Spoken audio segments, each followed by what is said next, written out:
Достар, менің каналыма қош келдіңіздер. Бүгін красный бархат тортын пісіретін боламыз. Өте әдемі, нәзік, дәл осы рецептпен осындай торт жасағыларыңыз келсе, видеоны соңына дейін көріңіздер.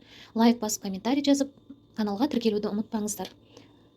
Достар, біз тортымызды дайындайтын боламыз. Бізге қажетті заттардың барлығы міне тұр.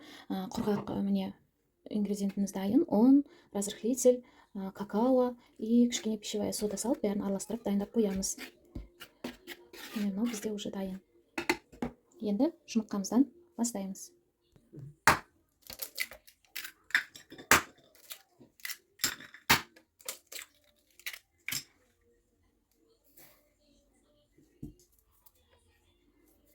Енді осыны взбивать ететін боламыз.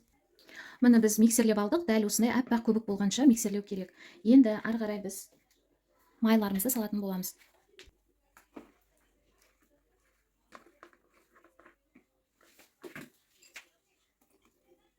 Араластырып аламыз. Енді ары қарай біз достар, мынаны смесімізді, жаңағы кефирімізді краска құйылған 2-3-ке бөліп араластырып отырып, онымен бірге салатын боламыз. Міне осылай араластырамыз. Енді қазір ұнымызды сеуіп, ұнымызбен араластырамыз. Енді достар, мына осы ұнымызды електен өткізіп араластырып отырамыз алма кезек. 2-3-ке бөліп араластырамыз осылай. Міне достар, мен миксерлеп бәрін араластырып алдым. Енді осыны 3-ке бөліп пісіретін боламыз. Мен 22 диаметрмен пісіремін.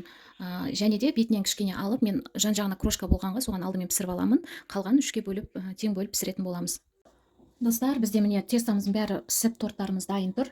Барлығын пісіріп алдым. Енді жинайтын боламыз. Ең алдымен бірінші кремді дайындап аламыз. Бізге алдымен творожный сыр және де сахарный пудрамызды екеуін миксерлеп аламыз. Сонан соң сливки 33%-дан жоғары болу керек. Салқындатылған барлығы. Осылардың барлығын миксерлеп алып, крем жасаймыз. Енді дәл осыған сливкиді құямыз.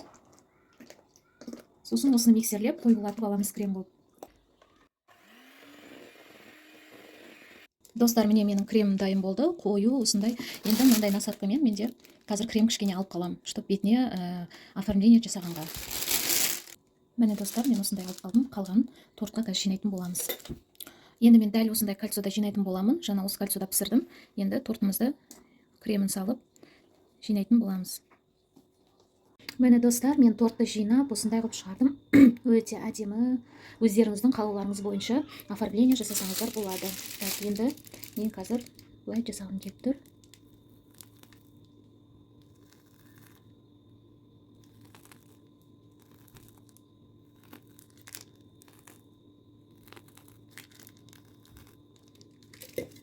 Көрдіңіздер ме? Енді қазір пудра себемін сахарны. Енді сахарный пудрамен сепсеңіздер, тоже әдемі көрінеді. Достар, қалай әдемі жасауын өздеріңіз білесіздер. Дәмді фруктылармен, тәтті печеньелермен, шоколадтармен жасауларыңызға болады. Дәл осылай тортты жасап, қонақтардың алдына ұсынуға болады. Міне. Керемет, өте нәзік. Дәмі вообще тілге береді. Жасасаңыздар болады. Енді осы тортты кесіп көрсеткім келіп тұр. Қараңыздар, қалай кесіліп жатыр. Өте нәзік.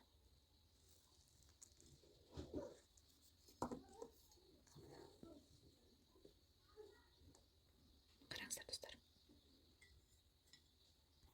Енді көреміз кесіп.